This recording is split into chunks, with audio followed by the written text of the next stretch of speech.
everyone. Is it possible that God exists? You might not believe in him, but would you say it's possible? There's an argument that's very old that tries to show that if it's possible that God exists, then he must exist. And that's the ontological argument. Now, there's been different formulations throughout several centuries now. And some people think the ontological argument works and others don't. And we're going to be discussing that question tonight. My guest is Dr. Tyron Goldschmidt. Am I saying that correct? That's fine. That's not correct, but that'll work. It is correct. I'm delighted that you're saying it at all. So my guest is Dr. Tyron Goldschmidt, and he's a philosophy professor at the University of Rochester in New York, correct? That's where I am. And he is, it's really exciting to have him on because he is my first guest who is not a Christian. As many of you know that have been watching for a while, I particularly interview Christian scholars because I'm trying to showcase the body of work that they are doing, because I feel like it's not really being made accessible to lay people. But I'm really interested in the work of Dr. Tyron Goldschmidt. I think that he has helpful things to say, things worth hearing. So I welcome him, and I'm really excited to have him on with me tonight. Before we jump in, Liz Jackson is joining us in the live chat. Hey, Liz. Hi, Liz. Tell her not to ask a hard question. So before we jump in, Dr. Goldschmidt, why don't you just tell us a little bit about your background, maybe how you got into philosophy and this topic?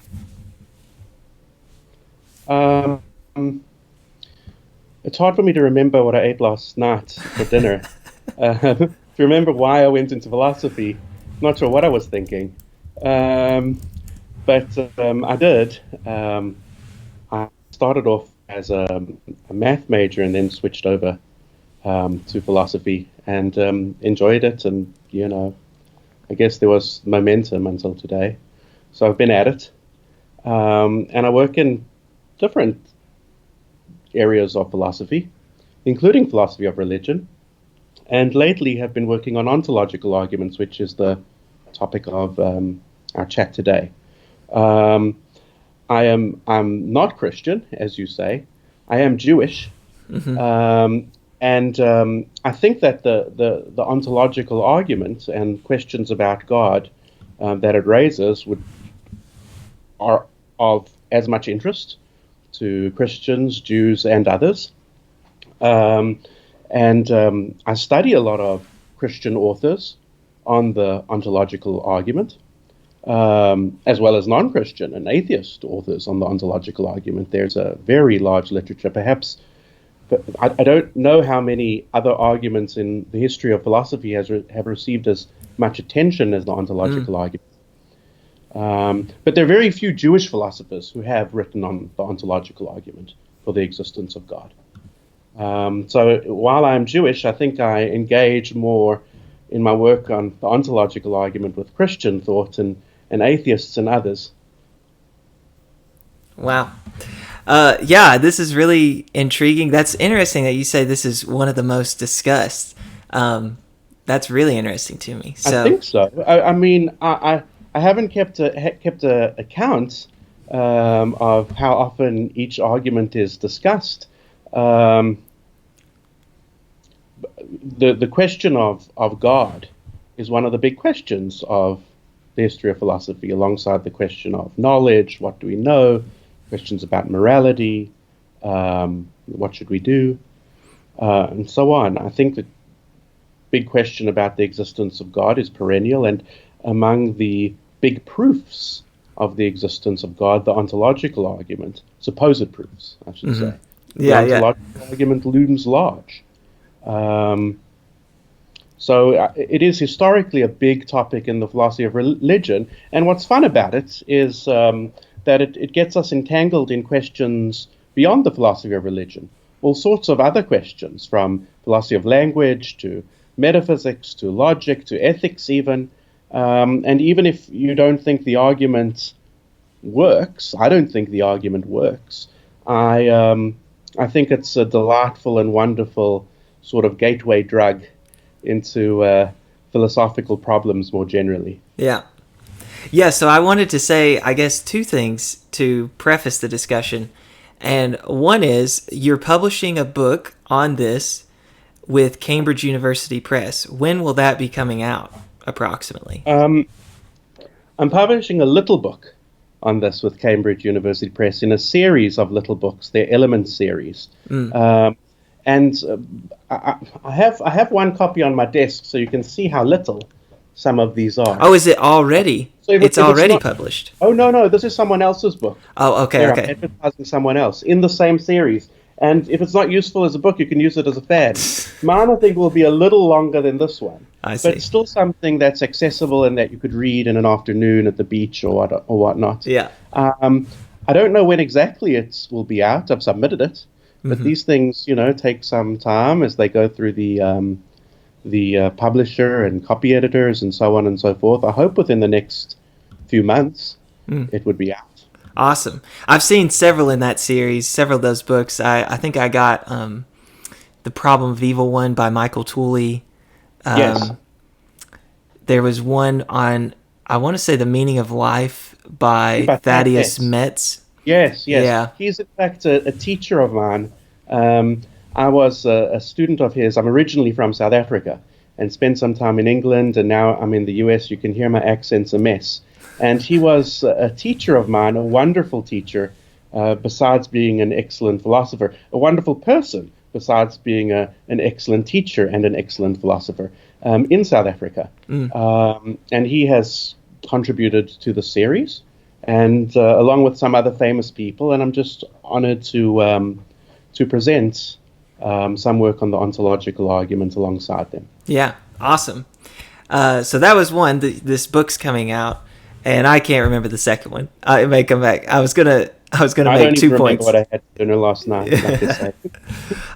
Well, if it's okay with you, let's jump into the discussion here. So, I remember what it was now, and this will lead into the discussion.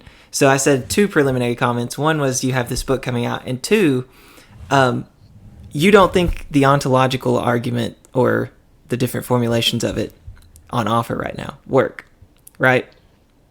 I don't think the ontological argument works. If by works you mean should persuade a lot of people. So I don't think the ontological argument will be a very useful proof, a very useful way to convert atheists and agnostics to theism. Yeah. But it works in other ways, I think. It works in getting us entangled in lots of fun philosophical questions. And I should note that I'm not unsympathetic to the conclusion of the ontological argument. Right. I accept the conclusion that God exists. I just don't think that the ontological argument is a very useful way at getting at that conclusion. Yeah. I would. I think you contributed a chapter to the 24 or so arguments for the existence of God book that was published by Oxford. Yes, I did. You remember what I did better than I did. Yes, I wrote a chapter for that 24 or so arguments for the existence of God anthology, which is a big book on 24 or so arguments for the existence of God. It's like the title gives it away or something. Yeah, right. Naturally enough.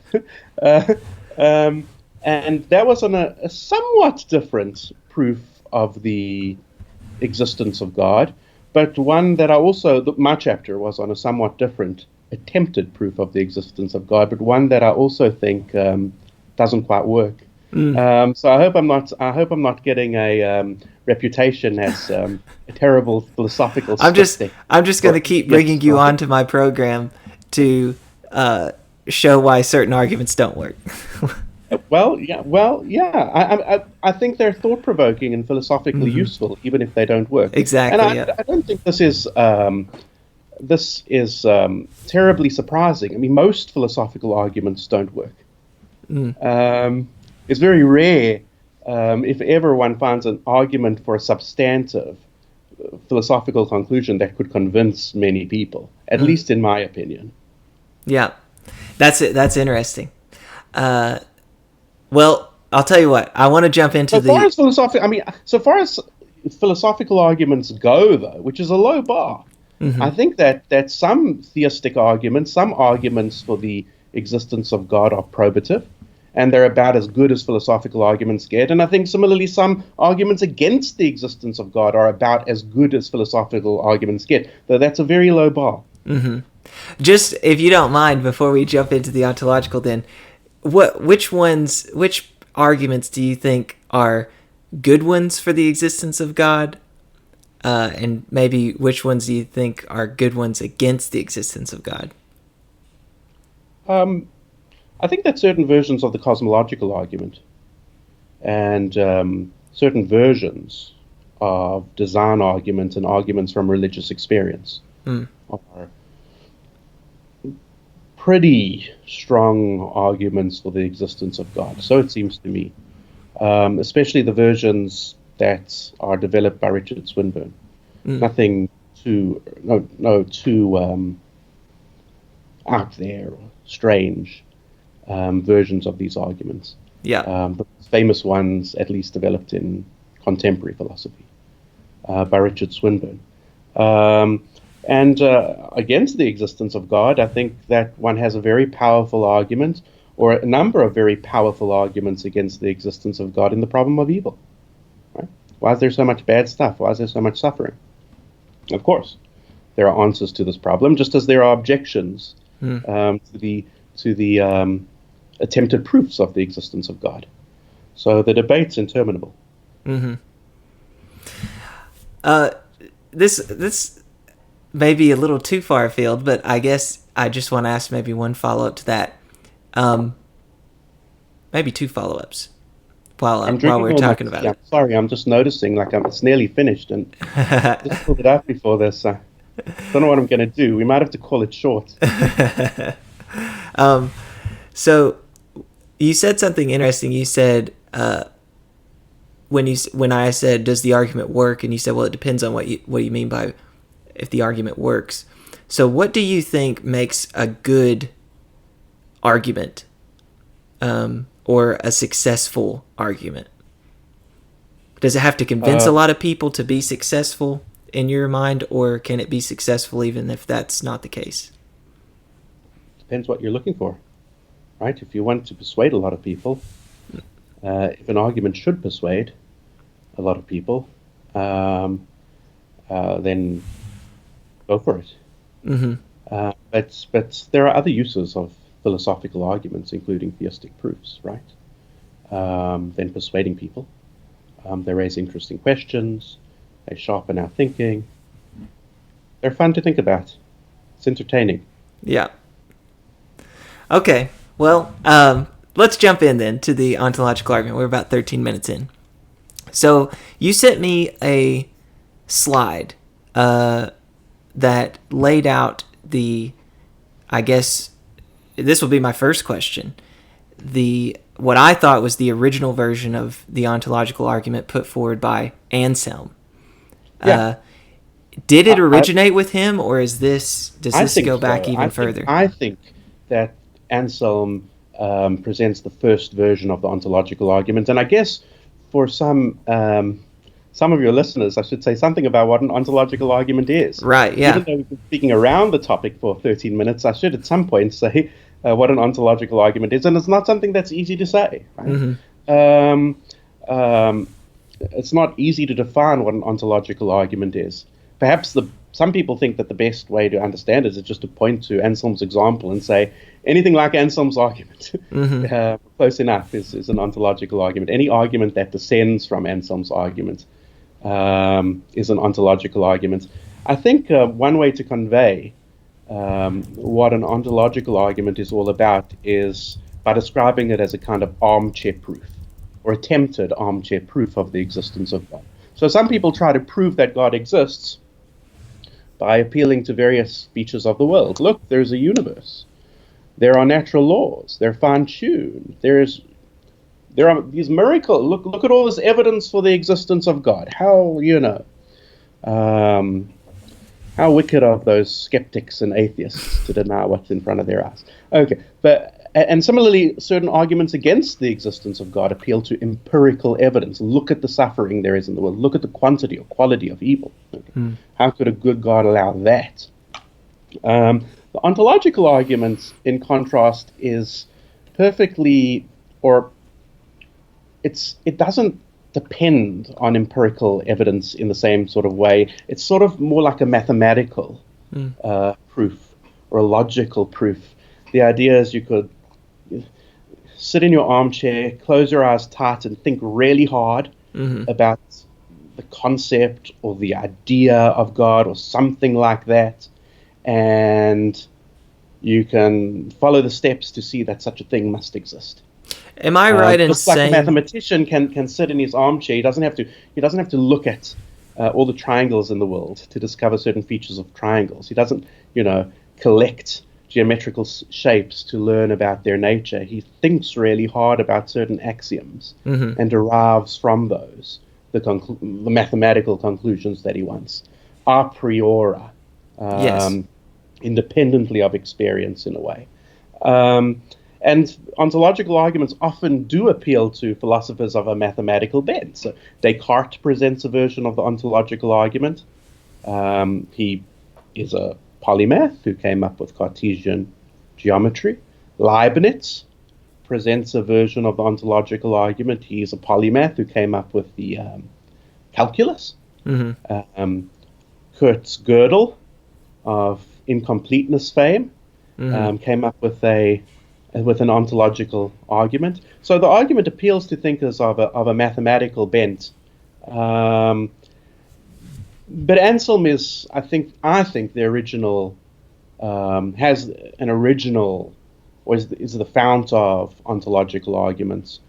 Some people discover similar ideas, right, in Augustine or in Avicenne or so on. But I'm not convinced that they present ontological arguments. This is a matter of historical debate, though. Right. That's interesting. You mentioned the word a priori, or I guess you say a priori. I don't know how to say. I don't know how to say. I'm not. My accent's a mess, and I'm not sure how I should say things. I'm not sure how I should say things. I just read them in books. When I read. When I've read someone's name or some term over and over and again and never heard it or had to say it and I mispronounce it. But I don't think I'm mispronouncing that one. I think either is an acceptable pronunciation. Okay, I was asking you. You're the authority to me. So anyway, a priori, in contrast with what I think we say a posteriori. I never know how to say it. A posteriori. I just mean the idea is that in an ontological proof, the premises are supposed to be knowable independently of any particular experiences or empirical observation. That's all that the word means here. A priori just means... I think that means that the premises are also necessarily true, that they're analytic. This is some more philosophical terminology. But, that's... An ontological argument is something like an argument with premises that are knowable a priori. Yeah.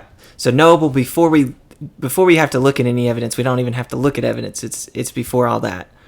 We can just think about it, I guess. Is something like that. Many ontological arguments, at least, are like that. Okay. Well, do you supposed to be like that? Maybe. Yeah. Do you want me to put up that slide of Anselm's argument just so people can see this original version? So that I can see it if you want to talk to me about it. So, I can help you. It's the first slide you sent me. Do you have those slides that you sent me pulled up? I have. I think you made them much prettier.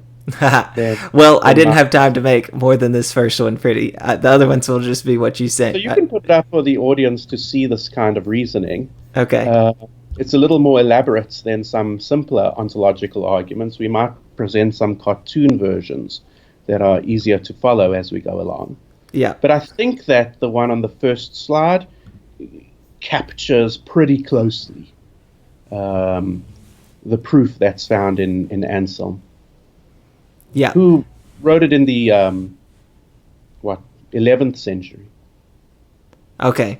So it's about 1,000 years old now. Right. All right. So it's on the screen. I guess. Oh, but it's not on my screen. Oh, I thought I shared. I thought I shared the screen with you. Maybe I didn't. Okay, I've got in front of me some not so pretty printouts of the slides in case. Oh, I just had to click start sharing. Oh, okay. Now my computer's being slow. I've got it in front of me. That's okay. Okay, yeah, if you want to read it out. And mine's being slow too. So, is that what I really look like? Okay, can you see it now? Oh yeah, yeah. All right, so go ahead and walk us through this argument. Well, I've just numbered some premises here, and tried to display the reasoning at each step, where there is reasoning. And it may or may not be perfectly close to Anselm's argument, but it strikes me as what he's thinking. Mm-hmm. By God here, I guess I'm using that as an abbreviation for being than which no greater can be conceived. Yes. This is the idea at the heart of Anselm's argument, that God is, if he exists, a being than which no greater can be conceived, the greatest conceivable being. If you have a problem with that definition or understanding of God, then just take his argument to be proving that there is such a being, okay, a being than which no greater can be conceived, which is a pretty ambitious conclusion. And if you can show that from the armchair, that's the philosophical jackpot, right? So Anselm starts off with the thought that we do understand these words. Okay. All right, guys, I think I've resumed, so you can continue. If it's a share screen that's causing trouble, so long as the audience can see it, there's no need for me to, because I have it. That might be it. So let me. Fancy copy. Yeah. In front of me. So the idea is that we do have an understanding of what the word God means roughly, or what I mean by this abbreviation, being than which no greater can be conceived. Even the atheist understands what's meant here. After all, you can hardly deny that God exists if you don't so much know what the meaning of the word is. Okay. You can't deny that a being than which no greater can be conceived exists if you don't understand what those words mean. Yeah. So premise one is supposed to be acceptable to the theist as well as the atheist. Now there's this distinction that Anselm draws, which is a tricky one, between existence in the understanding and existence in reality. Some things, so he says, exist in the understanding alone, and some things in reality. And some things might bridge these realms and exist in both. So Pegasus might be, or a unicorn, might be a thing that exists in the understanding. Mm-hmm. Okay. Whereas you and me, we exist in reality. Yes. The argument might flounder when we get clear on what is meant by this distinction. But Anselm's idea is that God, at least God, what I'm abbreviating by God, a being than which no greater can be conceived, at least exists in the understanding. Yeah. It's understood. So if the point is that if God exists only in the understanding, and this is our next premise, even if it exists only in the understanding, you can conceive God to exist in reality. The atheist who grants that a being than which no greater can be conceived exists in the understanding alone can at least conceive this being to exist in reality too. Mm-hmm. They can entertain the thought. Okay. And if a being than which no greater can be conceived existed in reality, it would be greater than existing in the understanding alone. You can't do much if you exist in the understanding alone. So it's existing in reality is more impressive. Almost there's more power. Yeah. To exist in reality. If you exist in the understanding, right? Yeah. If you exist in reality too, you're a more umphy sort of thing. Mm-hmm. And similarly, God would be greater for existing in reality than existing in the understanding alone. That's the next idea. Now, the premise following that, as I have it, is that it's impossible to conceive of something greater than God. And that's just a matter of the definition of God here as a being than which no greater can be conceived. Mm-hmm. And the atheist must grant that premise too. The idea is, okay, it's impossible to conceive of a being greater than the greatest conceivable being, naturally enough. Mm-hmm. Okay. It's like you can't think of a smaller number that's a number smaller than the smallest possible number. Okay? Yeah. So if God exists in the understanding, the next point is, then God exists. There are two ways about it. God might exist only in the understanding, or God might exist in reality too. Okay. Yep. So that's premise. Innocuous, right? Yeah, that's premise if 6. If God exists at least in the understanding, then either exists only in the understanding, or in the understanding as well as reality. Mm-hmm. Okay. So there are the principles on which Anselm's argument is based, and they're supposed to be principles that the atheist accepts. They're supposed to be pretty unassailable, obviously true. Mm-hmm. But from premises 1 and 2, it follows that God does exist in the understanding, from the premise that God is understood, and that if something's understood, it exists in the understanding, then it follows that God exists in the understanding. Okay. And from premises 6 and 7, okay, that if God exists in the understanding, then God exists only in the understanding or in reality, or in the understanding and reality. And from the premise that God does exist in the understanding, it follows that God exists in the understanding alone, or God exists in the understanding as well as in reality. Yep. So the logic is supposed to be tight until now. And I hope that your audience can see these steps and follow as we go along on the screen. Yeah, I think we're doing a good job. Yeah. So now at premise 9, that's number 9, at premise 9, it follows from premises 3 and 7 that God can be conceived to exist in reality. Premise 3 says that even if God exists only in the understanding, God can be conceived to exist in reality. And 7 says that God does exist in the understanding. Okay. Mm-hmm. So it follows that God can be conceived to exist in reality. Right? Yep. Next, 10. If God exists only in the understanding, then it is possible to conceive of something greater than God. Okay. From premise 4, that God is greater if it exists in reality than in the understanding alone. And what we just stated, that God can be conceived to exist in reality, it's supposed to follow that if God exists only in the understanding, if God exists in the understanding alone, then it is possible to conceive of a being greater than God, one that exists in reality. Okay, conceiving of one that exists in reality would be conceiving of a being greater than God. Mm-hmm. But of course, by God we just meant being than which no greater can be conceived.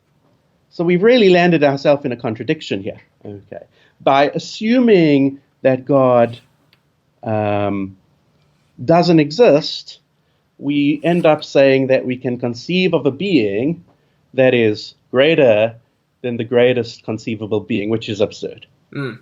And that's starting point. The assumption that God doesn't exist has landed us in a contradiction and must be false. Well, that kind of captures a bit of what's going on in Anselm's reasoning. But as I set it out over here, we reach premise 11, line 11 there, which follows from 5 and 10. 5 said it is impossible to conceive of something greater than God. It's impossible to conceive of something greater than the greatest conceivable being. Mm-hmm. Until premise 10 tells us that if God exists only in the understanding, then we could conceive of something greater. Mm-hmm. It must follow that God does not exist only in the understanding. There are 2 ways of going about this. God exists only in the understanding, or God exists in reality too. And there's our final conclusion from 8 and, probably I've misnumbered this, 8 and 11. Okay. We reach the conclusion that God exists in reality. So we have 2 options. God exists in reality or alone or in the understanding too. We rule out God exists in the understanding alone or in reality too. We rule out the first option, that God could exist in the understanding alone, and we're left with the second. God must exist in reality. Yeah. So starting off with a few principles here that seem unassailable, and with some logic that seems pretty tight, we reach the conclusion that God, a being than which no greater can be conceived, exists. Very good. All right, so you've put on your Anselm hat and laid out the argument as convincingly as you could. In the second slide, I mean, there are different ways of presenting Anselm's arguments, and maybe some ways are easier or more optimal than other ways. On the second slide, I give a little bit of a simplification. Okay, I'll put that slide's up now. Simple version of Anselm's argument. I'm seeing if I can find it in front of me. And if the readers found that the argument that I just presented a little too long or long-winded, this one has just five lines, four premises and a conclusion. So maybe they can look over that and see if that's a little easier to understand. So I'll read it out, and you can stop me if you want and comment to clarify if you think there needs to be clarification. So a simpler version of Anselm's argument might be premise 1, an absolutely greatest being is conceivable.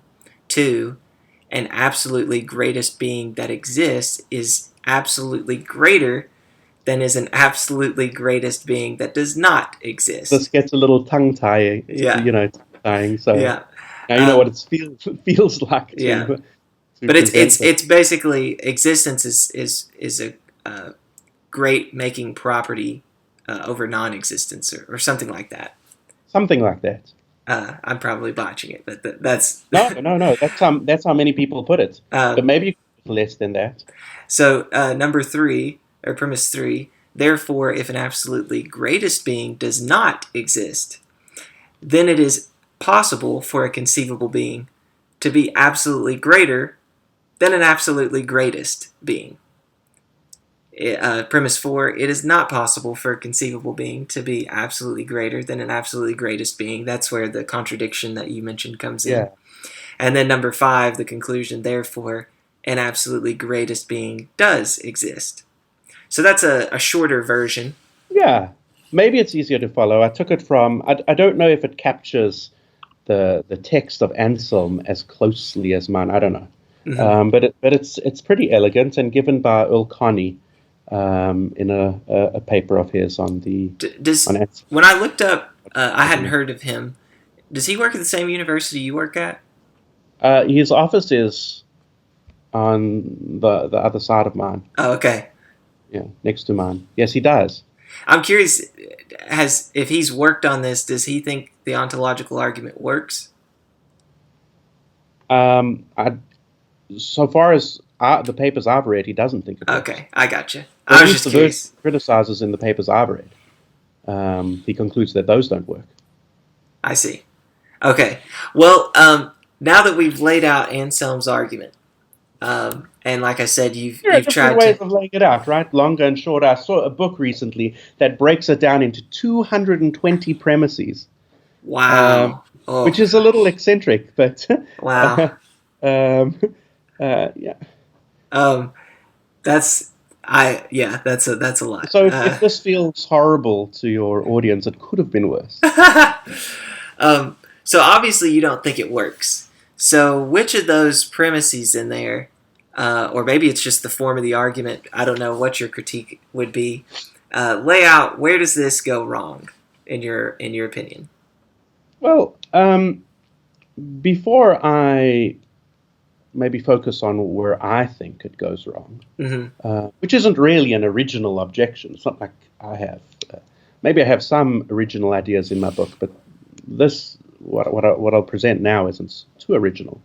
There are a number of objections that might come to, and simple objections that might come to the mind of your audience. One very simple objection is, does God exist in the understanding? Right? Is God is a being than which no greater can be conceived, conceivable? And often religious teachings, there are religious teachings to the effect that we really don't understand God, right? God is in some ways unknowable and transcendent and so on. Yeah. And this objection, along with many others, was in fact put to Anselm early on, and he includes many of these objections in his manuscripts and replies to them. Anselm's response to this is Anselm, of course, is a part of a religious tradition. To the effect that we can't plumb the depths of God's essence and nature. There's a lot we can't know about God. He's explicit about that. But all we need to understand, so he thinks, for this argument to go through about God is just this description, a being than which no greater can be conceived. And even if we don't have a very rich understanding of the texture of the divine reality, we can know that much. So his argument just relies on a very thin description of God that should be acceptable to Christians and others who take God to be transcendent, who take God to be in an important way unknowable, and so on. Another objection that Anselm immediately responds to, though his response is much more obscure, is a parody. One way of objecting to a philosophical argument is to present an argument that has a very similar shape, okay, but for an absurd conclusion, right? So if you give me a little proof, and I can give you one that looks identical to it, but for a conclusion that you wouldn't accept. Yeah, it shows that something's going wrong in this kind of reasoning. And that's what a parody is. And what one could do to parody, and what was done originally to parody Anselm's argument, was to suggest that this kind of reasoning, this line of reasoning, could be used to prove the existence of all sorts of fantastical things. A perfect island, the greatest conceivable island, for example, could be proved by this argument just as easily as greatest conceivable being could be. So take the argument, if it's still on the screen. I don't know if you can put it up there. The original one. Just replace the word God by greatest conceivable island. Yeah. Okay. Run the whole proof, replacing the relevant terms. Okay. So you have some understanding of a greatest conceivable island. Think of these, perfectly crystal clear beaches and volcanoes, erupting with chocolate, and coconuts never falling on anyone's head, or something like that. Okay. Greatest conceivable island. Well, it exists in your understanding. So there are two ways about it. Either it exists in your understanding alone or in reality. If you say it exists in the understanding alone, well, can't you conceive of a greater island? One that exists in reality would be much more impressive. You could actually visit it and eat the coconuts and the chocolate. So if this greatest conceivable island did exist in the understanding alone, then you could conceive of a yet greater island, which is absurd. No one can conceive of an island greater than the greatest conceivable island, right? That's a contradiction. So we've got to conclude that the greatest conceivable island exists. And of course, you can play out this kind of reasoning, this kind of parody for all sorts of fantastical creatures that the proponents of the argument, that Anselm, certainly won't believe in. So the idea is that something goes wrong with these parodies. Yeah. There must be something wrong with the proof of the greatest conceivable island. Where it is, well, that's a question. But since it's so similar to the ontological argument, shares many of the same premises, it has the same structure, it stands to reason that if this parody goes wrong, the original argument, the proof of the existence of God, must go wrong too. Yeah. So there's a famous objection against the ontological argument, perhaps the most famous objection. I'm not sure. There are some contenders. But it's an early objection, and it arises against many different forms of the ontological argument in many different shapes. Yeah. And Anselm's response to this objection is obscure. But various interpreters and more contemporary proponents of the ontological argument think that the parody doesn't work, whereas the original ontological argument does. Because there's really a difference between God or the concept of God or whatever it exists that in the understanding here, and the perfect island, or the concept of a perfect island, or whatever it would be that exists in the understanding there. Mm-hmm. In the case of God, we have something, they say, that makes sense. This is a conceivable being. This is a possible being. Whereas in the case of the island, it isn't. Why? Because the idea of a greatest conceivable being has these kind of intrinsic maxima. There is a maximum amount of power, a maximum amount of knowledge, a maximum amount of goodness a being can have. A being can be all-powerful. It can do anything. Mm-hmm. It can be all-knowing. It can know anything there is to know, and so on. Whereas, okay, so we do have a grip on the idea of a greatest conceivable being. Whereas, when it comes to the greatest conceivable island, there are no similar intrinsic maxima. However many coconuts or chocolate volcanoes an island has, it could always have one more. It could always be a little bit greater. Okay, so there's no the greatest conceivable island doesn't even exist in the understanding. Mm. Okay. The notion doesn't make sense, whereas the notion of a greatest conceivable being does. And that's why proponents of the ontological argument think that the proof of God is safe even while the parody fails. I see. So, did they, maybe I'm not following, I'm putting on my critical thinking cap here. Could a skeptic, at least of this argument, say there's no limit to God's power? Say, like he could always have a little bit more power, and so then you're right back in the same kind of boat. Like if you're going to say there could always be one more coconut or whatever for the island, God could always have just a little bit more power. And so if that's going to eliminate from my understanding this island of a greatest conceivable island, then does it eliminate from my understanding a greatest conceivable being? Right. So this isn't at all settled. Skeptics indeed do think that many think that there are intractable problems with the divine attributes, that omnipotence, omniscience, omnibenevolence, and all the other features that make for the greatest conceivable being are really troubling and perplexing.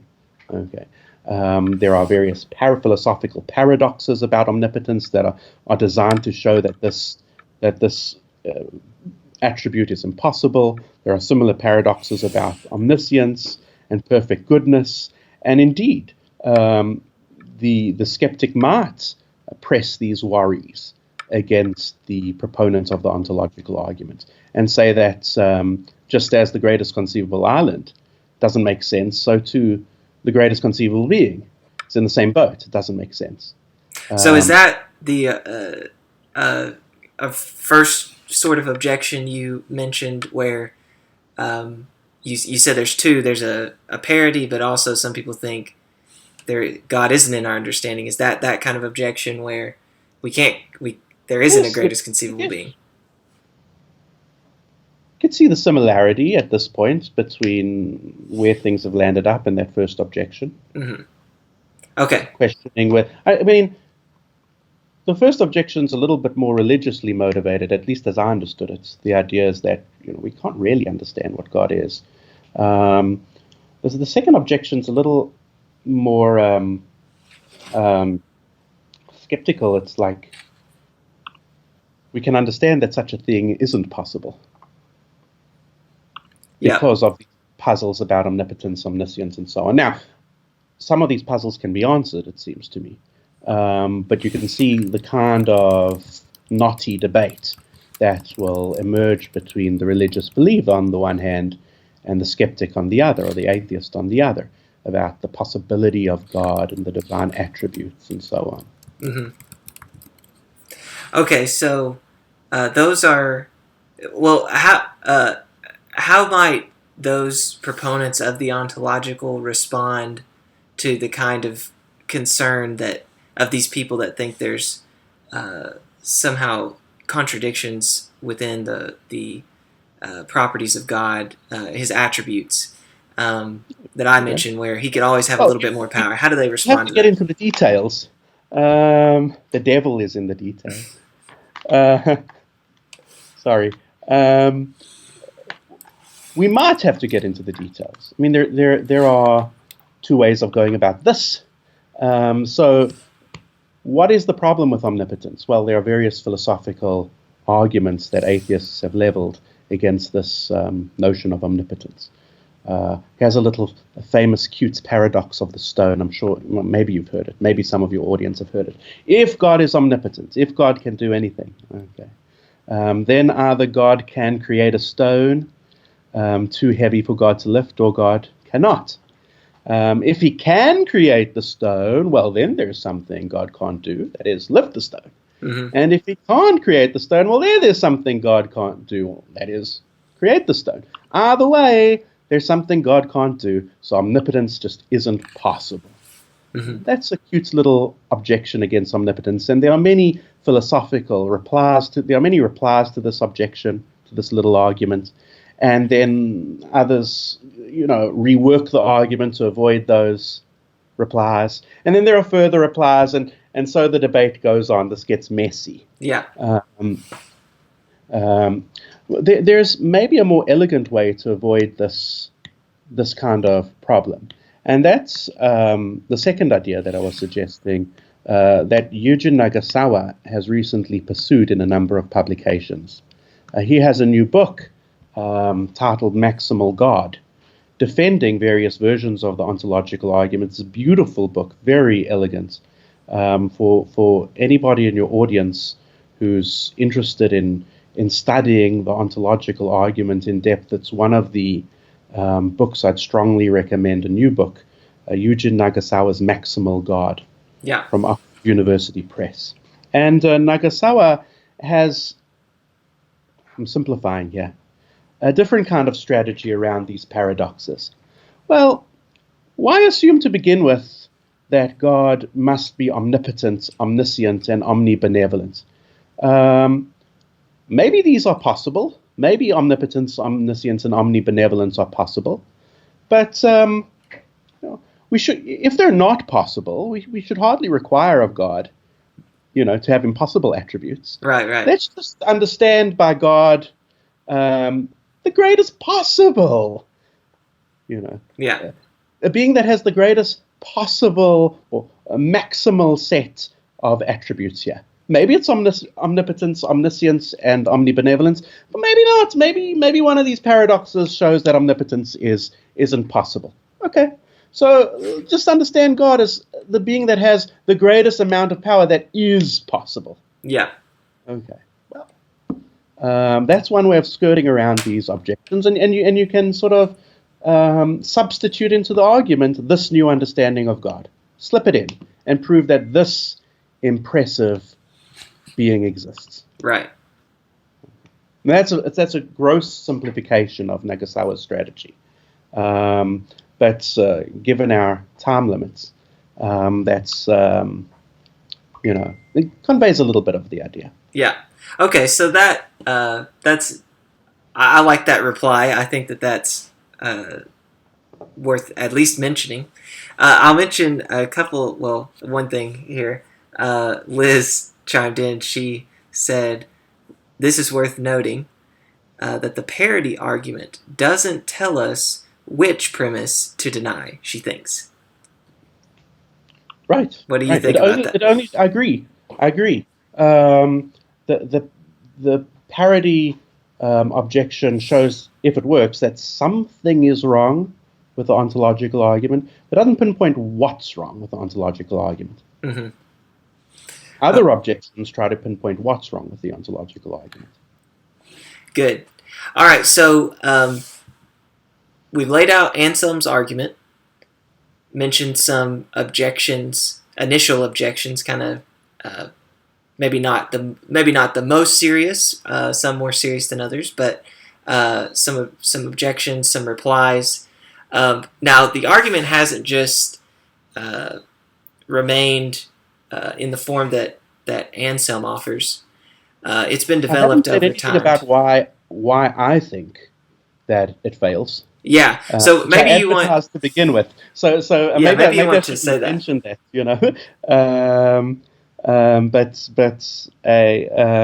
to bring it up again, your audience might be bored enough with Anselm already. But I think a really serious objection, and I follow Peter Van Inwagen and others. Yeah, faces the argument at Anselm's distinction between existing in the understanding and existing in reality. So that would be somewhere in the first four premises. Yeah, something like that. It's hiding there. What is it to exist in the understanding? Mm-hmm. What is it to exist in reality? There's much we can say about this. It seems to Van Inwagen and other commentators that Anselm adopts a kind of Manongianism. Now, there's a big word. Alexius Meinong was a famous philosopher about 100 or so years ago who had the curious view, that there are some things that don't exist. Okay, there's the stuff that exists, like you and me and tables and trees and all the stuff that's around us. But besides this, there's a degraded, shadowy realm of being that includes non-existent objects. Okay, Pegasus and the unicorn, and other such creatures have a kind of being. Okay, but not existence. He calls it subsistence or something like this. So it's a rather paradoxical sounding view. There are some things that don't exist. Well, isn't to say that there is something, just to say that it exists. Mm-hmm. But Meinong thinks there are important reasons for us to make a distinction between there is and exists. Okay, and to distinguish these modes or realms of being. Okay. And maybe it seems that when Anselm speaks about existence in the understanding versus existence in reality, that he's committing himself similarly to two realms or modes of being. Now, this very dark doctrine of Meinong's is curious, and there are arguments for it. There are arguments for the conclusion that there are non-existent objects, right? That there's this thing, Pegasus, and unicorns and the present king of France and so on, and they all exist in this shadowy realm. Okay. But there are also real problems with this idea. It's very mysterious and confusing to think that there are non-existent objects. And I think that debate is one that, if we're to pursue the ontological argument, Anselm's and various other versions further, we'd have to get into. And I'm not at all optimistic that we can prove or show that Manon's view that there are these non-existent objects, that the distinction between existence and subsistence and so on so much as makes sense. Not at all convinced that we'll reach a large audience with this, and thus that the ontological argument will be successful. There's much to say about this, but I hope you from our discussion thus far, the audience, your listeners, can see how the ontological argument gets us stuck in deeper, treacherous metaphysical waters. Okay, I'll I could ask more questions about that, but I wanted. I worry guess, it was a little too quick, but you know. Well, okay. One follow up. So, if I'm understanding correctly,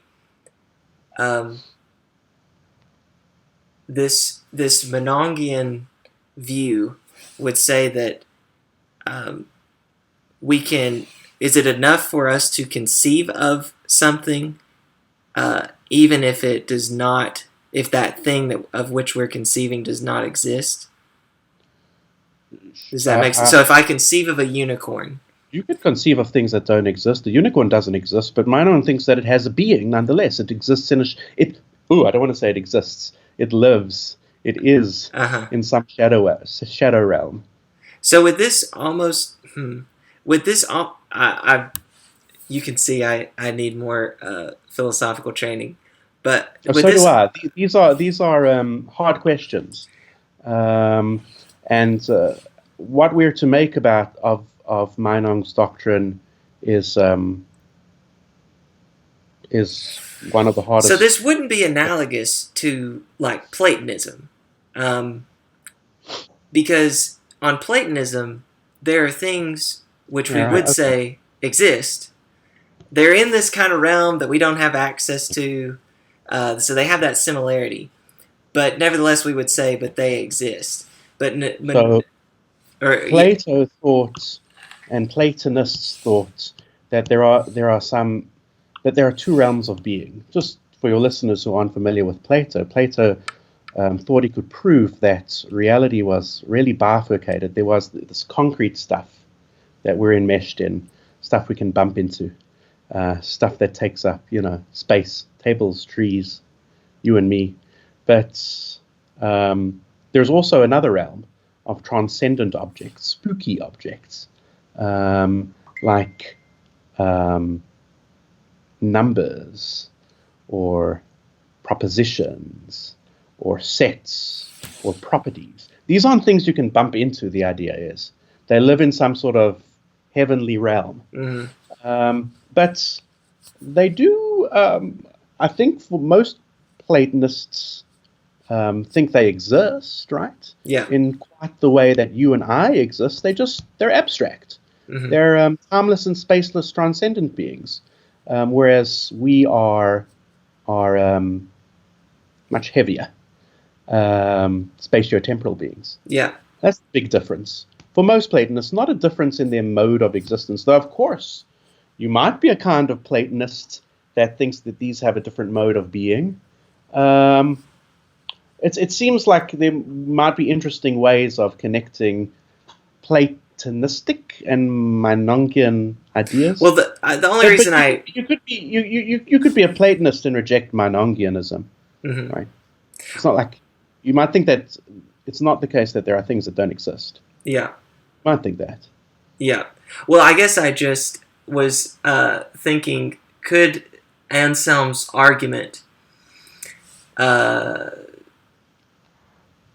still go through, or even if it doesn't assume something as strong as Monongianism. Like if you assumed something maybe analogous to Platonism, where you could say there are things that exist, but they exist in this kind of abstract way, and then there are things that exist in a concrete way, and try to make that kind of distinction. I don't know. I was just thinking off the top of my head. There are, while I worry about Anselm's formulation tripping up on these metaphysical puzzles, there are other formulations of the ontological argument which don't seem to on the face of it. Yeah. And maybe what you're suggesting, which we may or may not have time to get to, I feel like I've been rushing, but still, the clock's been ticking. Yeah. I don't know if I've spoken too quickly. Or No. I think we're moving at a good pace. Maybe what you're suggesting is Plantinga's a version of the ontological argument, which seems to some sort of abstract objects at some point. Can I put that argument up? Plantinga's argument? Sure. Okay. I think it's wrong.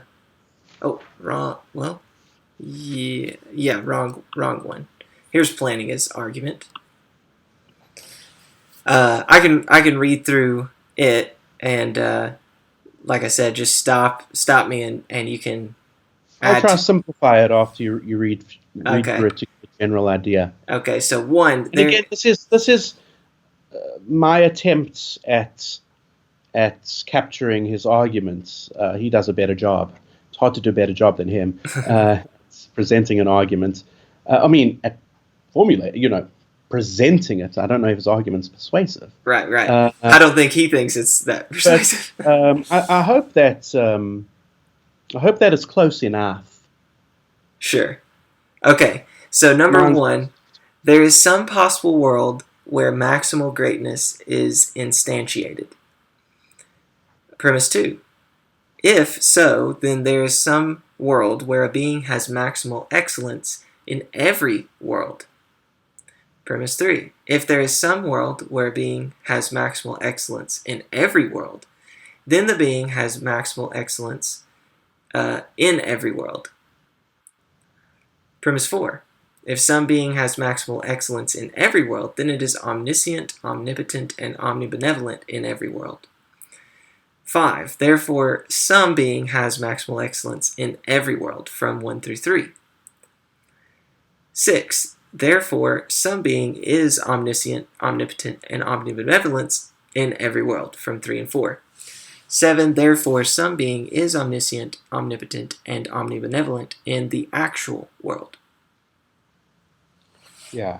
Properly formulated, Plantinga's argument might not get us into debates about non-existent objects or merely possible objects and so on. But there's a lot of terminology here that might be foreign to your listeners. What's doing a lot of work is this idea of a possible world, maximal excellence, and maximal greatness. So a possible world is just, if there are such things, it's just the way the world could have gone. Okay. So the way the world is a possible world. The actual world is a possible world, right? There is a world in which you have brown eyes. Okay, it's very close to this world. So far as I can tell, you have blue eyes. Okay, you could have had brown eyes. Mm-hmm. So we say there's a way the world could have gone in which you have brown eyes. There's a possible world in which you have brown eyes. Okay, so all the ways the world could have gone, we can think of as possible worlds. Mm-hmm. Worlds are like maximal possibilities. Yeah. Okay. Then think of maximal excellence as just a collection of properties or attributes. Okay, very impressive ones, like omnipotence, omniscience, and omnibenevolence. These could be instantiated, right? There could be even if there is not in the actual world, a being that instantiates these properties, a being that is omnipotent, omniscient, and omnibenevolent. There could be such a being, so it seems. Okay, we'd have to worry about those paradoxes again. Right. But if we adopt Nagasawa's... the strategies for avoiding those, right? Yeah. Then whatever is possible is possible. So there's at least a possible world in which these properties are instantiated, in which there lives an omnipotent, omniscient, and omnibenevolent being. If I can refer to possible objects, if you'll allow me. I won't allow it. Strike it from the record. No, I'm just kidding. Show that it isn't merely possible. Okay. Maximal greatness is just the combination of maximal excellence with necessary existence. So a maximally great being would be a being that exists, that has maximal excellence in every possible world. Mm-hmm. I hope that's enough to convey the ideas and isn't too quick. Yeah, so, I think we're following. Now just even if you don't think that there is in this actual world of ours a divine being, an omnipotent, omnibenevolent, and omniscient being, you must, the argument goes, at least admit the possibility of a maximally excellent and a maximally great being. Okay. The atheist can at least grant that such a thing could have existed. Mm-hmm. Now, go to such a world where there's a maximally great being. Okay. In this world, in this possible world, the maximal greatness is instantiated in every world. Okay. Including, the actual world. Okay. So once we recognize the possibility of maximal greatness, we recognize that there is a possible world in which a very impressive being is omniscient, omnipotent, and omnibenevolent in every world, including our own, including the actual world. So it turns out that there is actually an omnipotent, omniscient, and omnibenevolent being. God exists. That is the argument in a nutshell. Now, I don't know if my shorter presentation there helps the listeners at all. It's still pretty knotty. There's some technical terms and philosophical ideas about possible worlds and our moving between them. But there it is, in a nutshell, standing on one foot. Yeah, I think that's fine. I think my viewers will be following along. I think we have two professional philosophers watching and only one other, and it might be my mother. No, I'm just kidding. I don't think my mom watches my channel. But no, so go ahead and... Who's the professional philosopher? Oh, Liz is watching. Liz is watching, and is it Zach? What's his name? Zach, yes. I don't know Zach, but I'm Zach is nervous watching. Because they're noticing all the mistakes there. So well, they both have some questions to slam you with here, so I hope you're ready. Oh, all right. I'm just kidding. They do have questions, but we're nice on Crash Course Apologetics. Okay, so you laid out planning his argument. Now, where do you think some people? Well, where have people objected, like to which premises? And maybe after you say that, what are your objections to this formulation?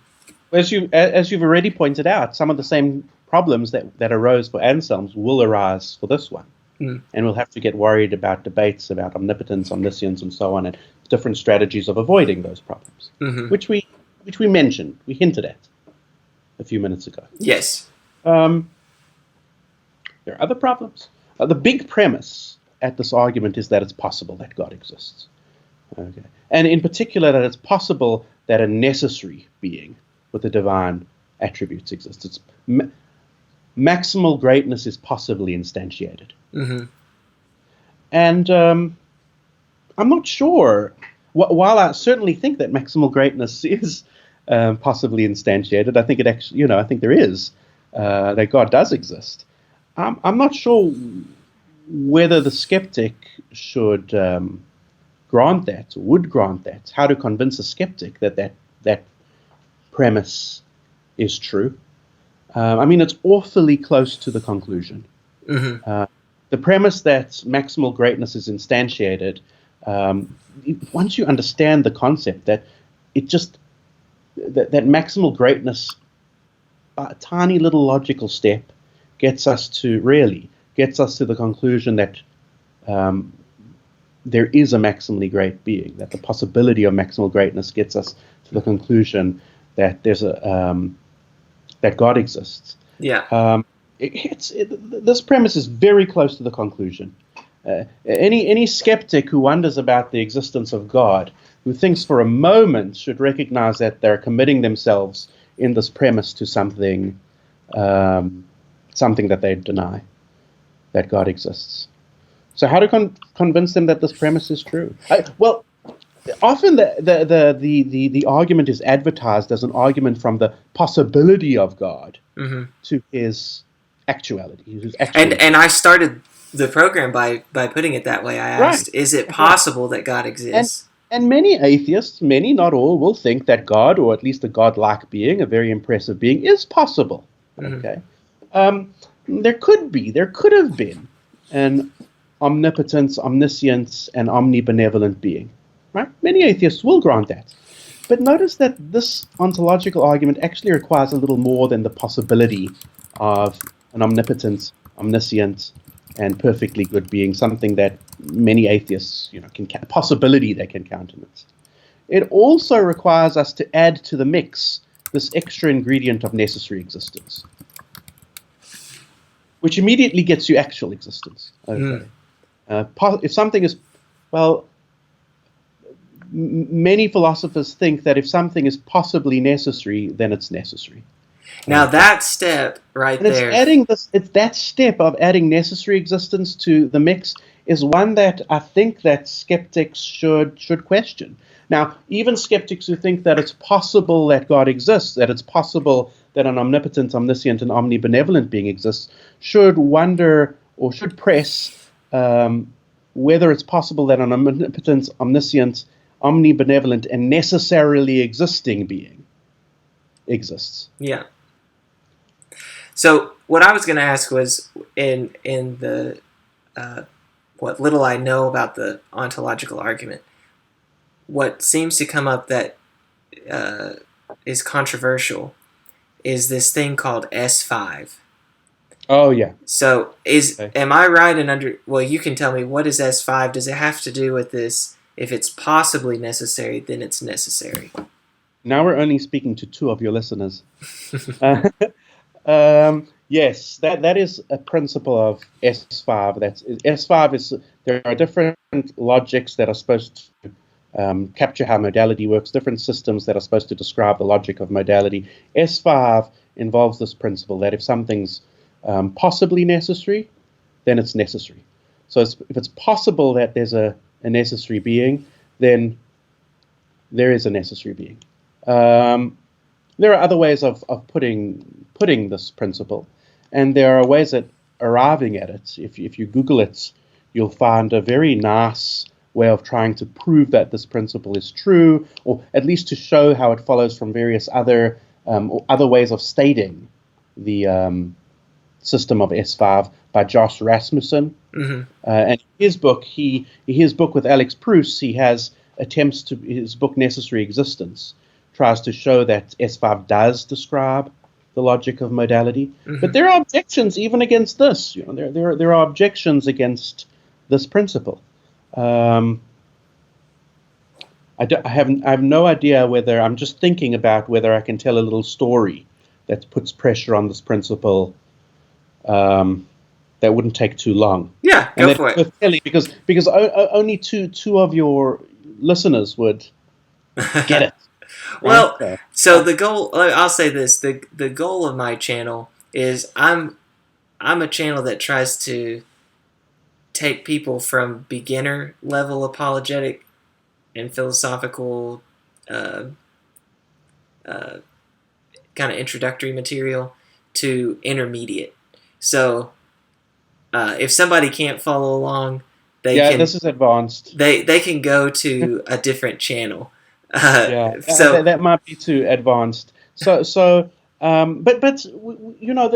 even if you accept that S5 describes the logic of modality, I think most philosophers, even skeptical philosophers, do accept that. I think so. You're not going to. The ontological argument isn't going to lose much of its audience at this point. Okay, so you're saying it's you can be skeptical of the ontological argument, but accept S5.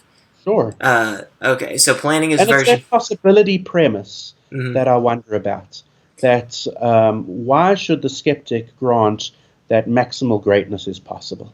Okay, so Even while they grant that maximal excellence is possible, even while they grant that there could have been an omnipotent being, an omniscient, an omnibenevolent being, should they grant, given how quickly it leads to the conclusion via S5, mhm. that such a necessarily existing being is possible? Yeah. So help me understand. Necessary existence isn't something, I mean, it's not like you can just, think about something and think about its necessary existing, and there we go, it seems possible that there could be a necessary God. Yeah.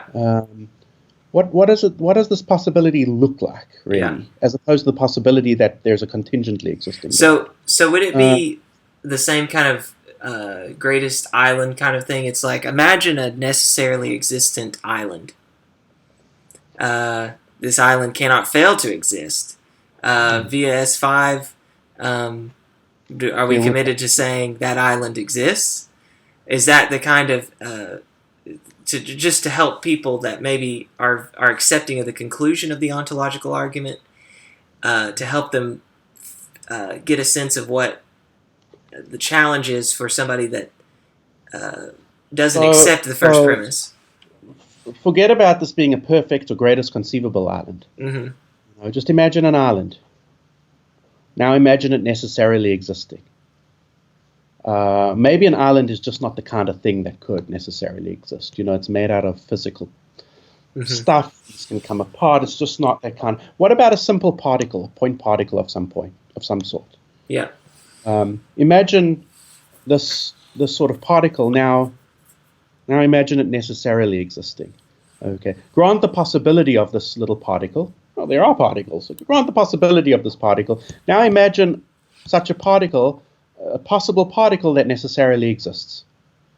It would have to actually exist then, right? Mm-hmm. But theists typically don't want to countenance the existence of necessary existing physical particles. Right. So they want to say, no, something goes wrong here. While this particle is possible, while particles obviously are possible, we can't add necessary existence to the pot here. We can't suppose that could be an ingredient of a necessary existent part. Well, why not? Mm-hmm. It's what necessary existence can and cannot attach to seems to me to be a very opaque matter. So if you say that there's just some reason that this necessary existence couldn't attach to a particle, but we must grant that it attaches to God, or could attach to God, or divine nature, I'd be interested to hear what that is. And here's another way of, or maybe this is a somewhat separate objection. So a maximally great being, okay, which is, according to Plantinga, a maximally excellent being that necessarily exists, or would necessarily exist. A being that has maximal excellence in every possible world. Mm-hmm. Okay. A being that's omnipotent, omniscient, and omnibenevolent in every possible world. Yeah. What about a being that's somewhat like that, just a little less powerful, okay, or a little less good, or a little less knowing? Isn't that possible? And if necessary existence could attach to the maximal set of attributes, maximal excellence, omnipotence, omniscience, and omnibenevolence, why shouldn't we imagine it attaching to the somewhat suboptimal set of power, knowledge, and goodness? Mm-hmm. And of course, if you allow that, well, then you're on the road to polytheism, which most proponents of the ontological argument don't accept, because if we grant that necessary existence could be attached to the divine attributes, we end up granting that God actually exists. Yeah. And similarly, if we allow necessary existence or countenance it attaching to somewhat less than semi-divine attributes, and they're pretty impressive. you must admit that these other beings necessarily and thus actually exist too. A being that's not quite as powerful as God, but just pretty impressive, just a little bit less powerful, and so on. And you end up with a very rich kind of polytheistic picture. Now, most proponents of the ontological argument aren't going to buy that. Mm-hmm. So it seems to be pretty opaque and tricky to tell what necessary existence can possibly attach to and what it can't. Yeah. So that's where the argument, or Plantinga's version, would have to address those kinds of concerns. It would have to answer that question. Yeah. What is it that necessary existence can attach to, and why? And that would have to be a pretty clear matter to accept that first premise. We'd have to make it plausible that necessary existence could attach to a possible nature and essence or set of attributes of omnipotence, omniscience, and omnibenevolence, while ruling out it's possibly attaching to a nature quite like this, but involving slightly less power or what have you.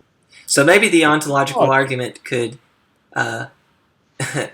quite easily lead to polytheism if one's like, might bite the bullet, maybe.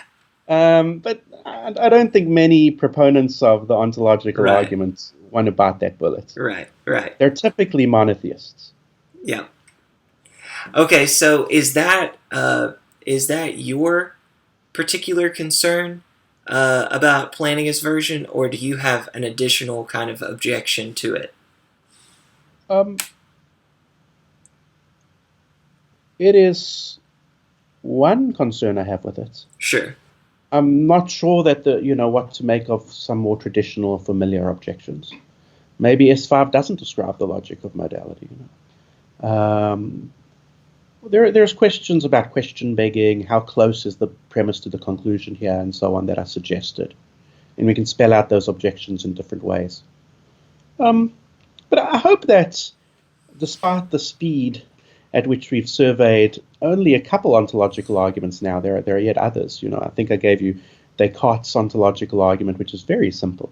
You can put that on the screen if you want. And I gave you some other versions. You can just display or showcase those without us talking about them. Or I could talk about them, depending on how much time you have on your hands. We're coming up at the end. It conveys something of the ontological argument, some problems that have been raised. Of course, these problems have answers. And there are further problems and answers to those problems and so on. Right.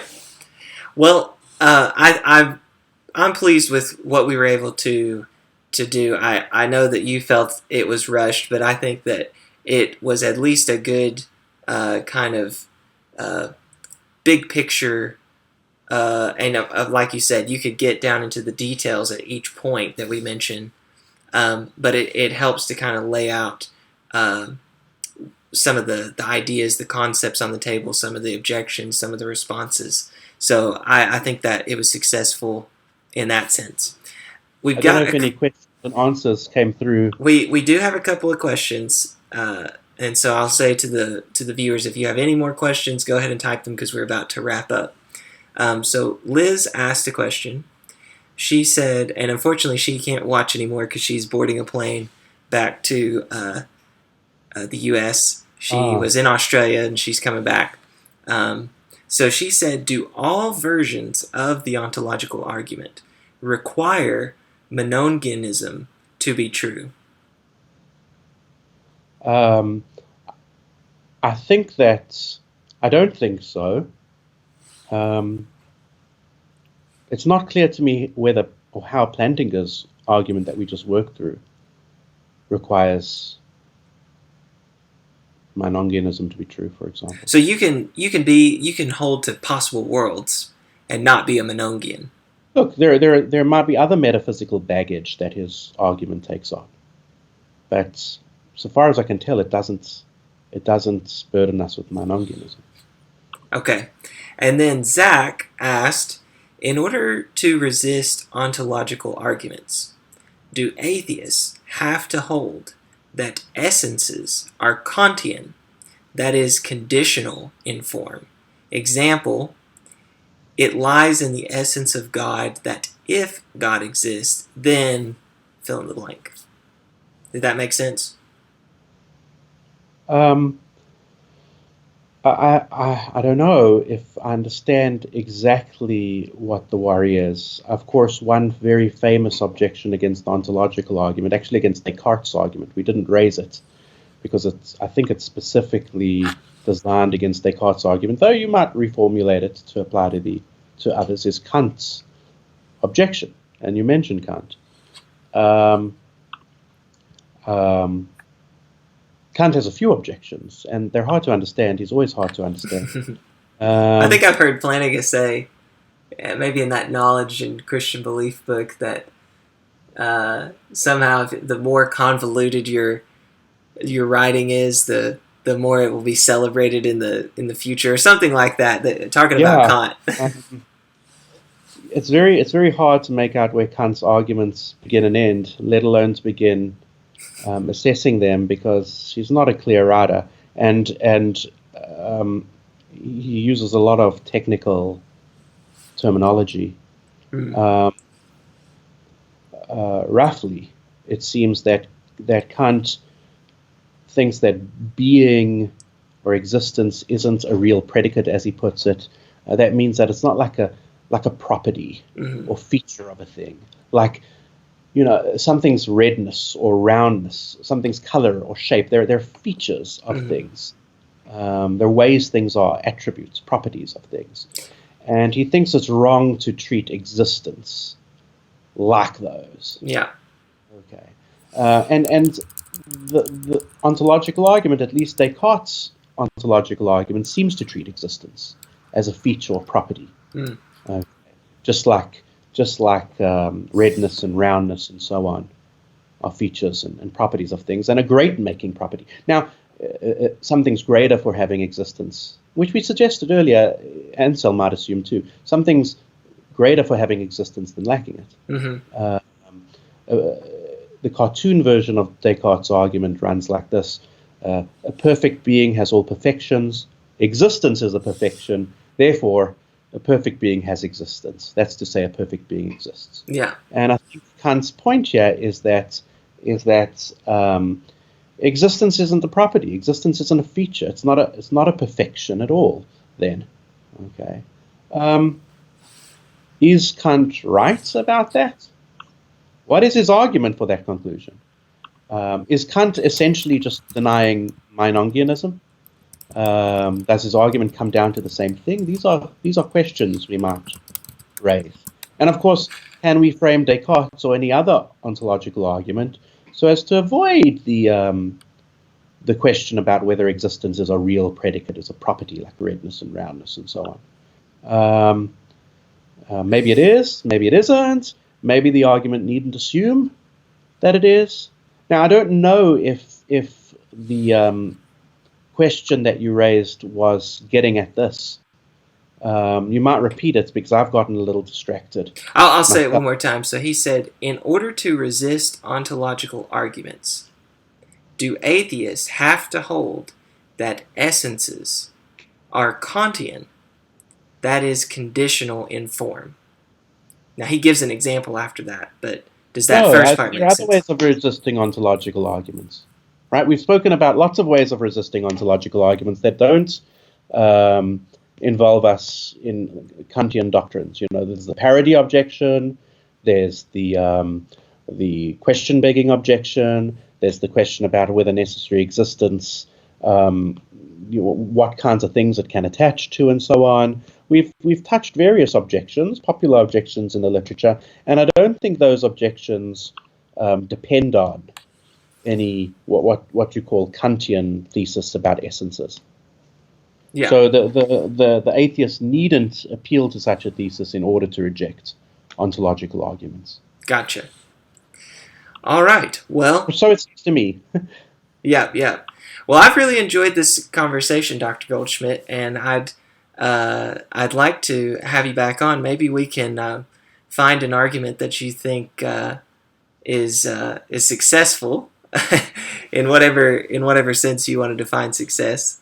And I'd be delighted to talk about you'd probably call this argument successful in philosophy of religion or other areas of philosophy. Yeah. I'm game. Thank you so much for having me on this evening. Um, all right. Well, I'll invite the viewers. Sadly, during this pandemic, I know that a lot of people are uh, not able to go to work. They're self isolating.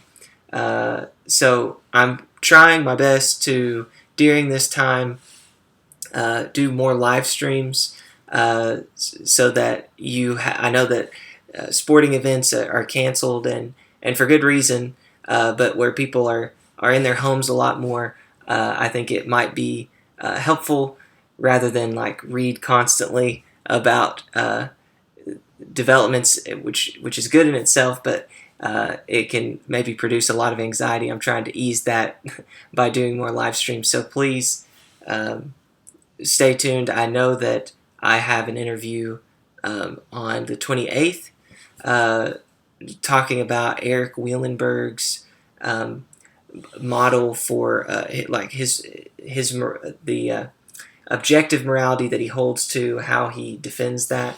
It's going to Oh, be yeah, that's fun stuff. it's going to be a critique of Oh, that. Um, so I know that live stream's coming up, but I have a couple more that I'm trying to set up right now, even next week. So we will see what shapes up, but stay tuned. Please check out my other interviews. They'll be popping up here in a second, and you can click on them. But thank you, Dr. Goldschmidt. Just hang around for a thank you minute, so much. and we'll say goodbye. Good night, everyone.